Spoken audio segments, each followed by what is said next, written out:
최근 시장의 변동성은 극단적이라는 말로도 부족합니다. 불과 지난주 수요일인 12월 17일 실업률 지표와 오라클의 부도 리스크는 나스닥을 급락시켰습니다. 하지만 불과 하루 뒤 마이크론의 어닝 서프라이즈와 2.7%라는 CPI 숫자가 등장하자 언제 그랬냐는 듯 시장은 환호성을 지릅니다.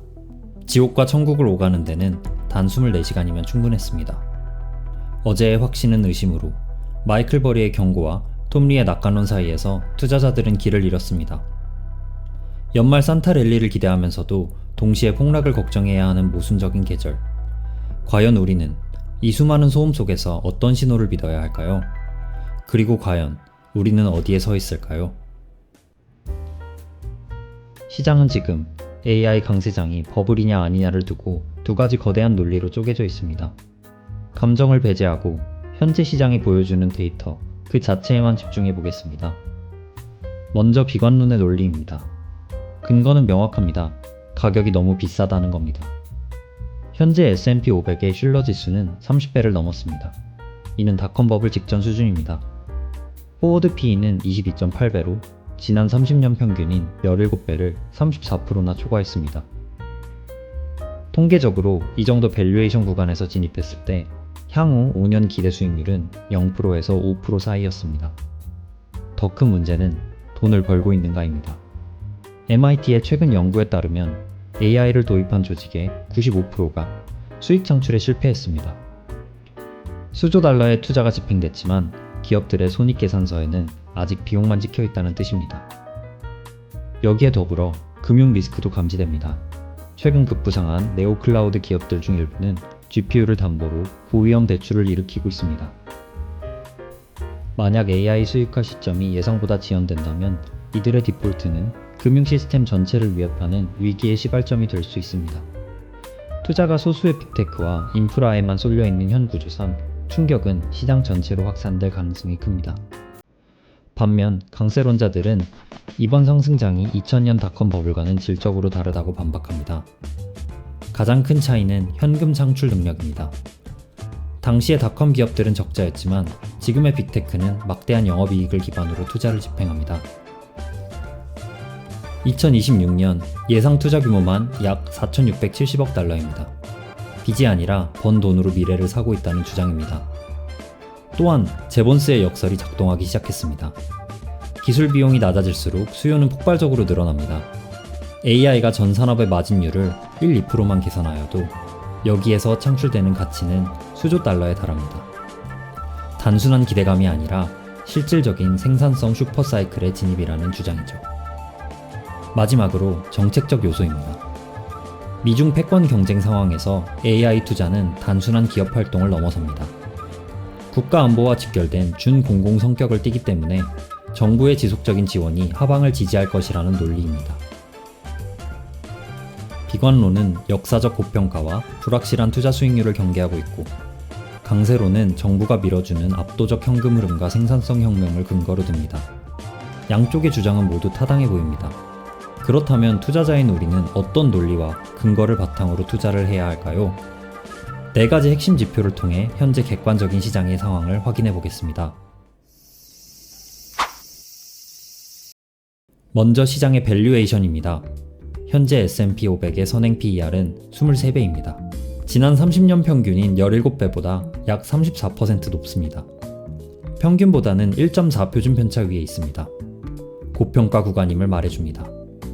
닷컴 버블 당시 25배보다는 낮지만 2021년 팬데믹 유동성 장세 당시의 고점에 근접해 가고 있습니다.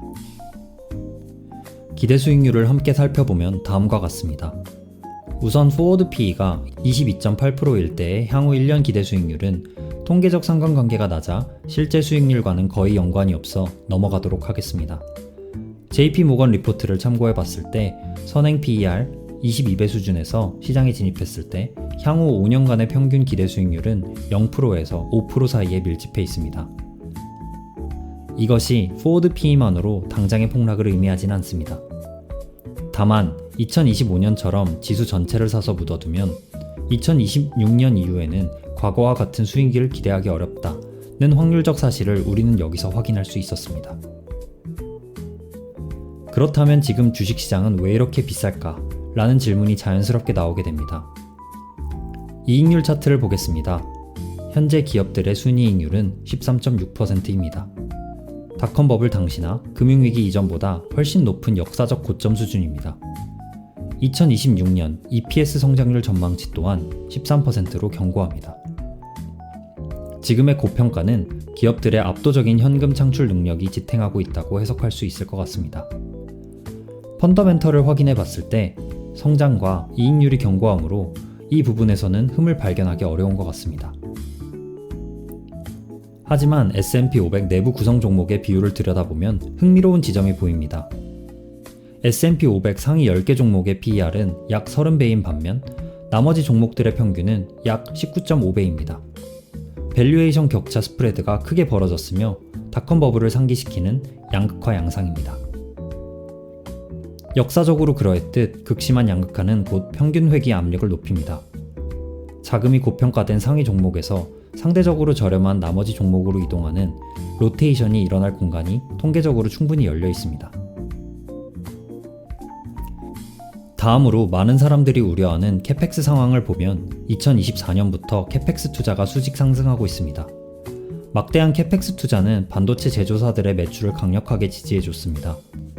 하지만 캐펙스 투자가 너무 가파르게 상승하고 있어 영업현금 흐름 대비 캐펙스 비중이 역전됐습니다. 데이터가 던지는 질문은 명확합니다. 이 막대한 돈을 언제, 어떻게 회수할 것인가? 따라서 향후 시장의 핵심 쟁점은 투자의 규모가 아니라 ROI의 입증이 될 것입니다. 만약 AI 수익화 모델이 우리의 기대보다 빠르게 등장하지 않는다면 늘어난 감가상각비가 영업이익을 갉아먹으며 기업 펀더멘털을 훼손하는 구간이 발생할 수 있습니다. 2026년에 우리가 경계해야 할 가장 큰 리스크라고 생각됩니다. 지금까지 저희는 시장을 지배하는 강세론, 버블론, 두 가지 해석과 그 이면의 데이터를 뜯어보았습니다. 데이터를 통해 확인한 사실은 명확합니다. 첫째, 현재 시장은 지수 자체의 밸류에이션 부담이 커 기대 수익률은 낮아졌고 자금은 일부 빅테크로만 쏠리는 극심한 양극화 상태입니다. 둘째, 반면 기업의 전반적인 수익률과 성장률은 여전히 견고합니다. 셋째, 무엇보다 천문학적인 캐펙스 자금이 인프라에 쏟아지고 있다는 점입니다. 하지만 최근 오라클의 부채 비율이 늘고 CDS 프리미엄이 급등하며 반도체 지수 전체에 큰 영향을 준 사건을 볼 때 현재 시장은 수익 모델이 증명되지 않은 무리한 캐펙스 투자와 현금 흐름에 대해서 의심하고 있습니다. 이를 바탕으로 제가 바라본 2026년 투자 전망을 공유드리겠습니다. 2026년은 철저하게 현금 흐름이 기업 생존을 결정하는 해가 될 것입니다. 단순히 지수 전체가 오르는 것에 베팅하기에는 현재 밸류에이션이 너무 높고 당분간은 지수가 이를 감당하는 시간이 나올 것 같다는 것이 저의 결론입니다. 특히 2026년에도 기업들의 출혈 경쟁과 투자는 지속될 텐데 여기서 핵심은 누가 버틸 수 있느냐입니다. 하지만 시장은 이제 단순히 앞으로 좋아질 거야 라는 기대감으로는 움직이지 않습니다. 경쟁 기업과의 싸움에서 살아남아 실제로 안정적으로 현금을 창출하는 기업, 이런 압도적인 1등 기업들은 여전히 시장의 선택을 받아 높은 프리미엄을 유지할 것입니다.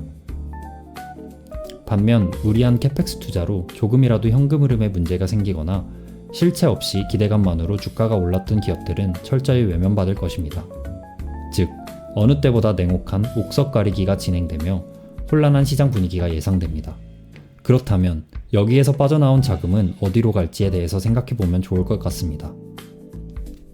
현재 시장은 양극화의 밸류에이션 부담감을 느끼고 있고 이에 대한 관성으로 이 자금들은 현재 시장에서 소외되어 있지만 안정적으로 현금을 창출하고 있는 가치주들로 흘러갈 것입니다. 그동안 벌어졌던 갭을 메우며 상승하는 흐름이 나타날 것이라고 판단됩니다. 따라서 저의 2026년 투자 전략을 정리하면 이렇습니다. 첫째, 현금 창출 능력이 증명된 AI 1등 기업은 계속 보유해야 합니다. 이들은 성장성과 안정적인 현금 흐름을 무기로 계속 프리미엄을 받을 것입니다. 둘째, 재무 리스크가 있거나 기대감뿐인 종목은 과감히 비중을 축소합니다. 셋째, 확보한 현금으로 안정적인 현금 흐름을 가진 소외주를 매수합니다. 2026년은 이 갭을 메우는 과정에서 수익 기회가 발생할 것이라고 생각합니다.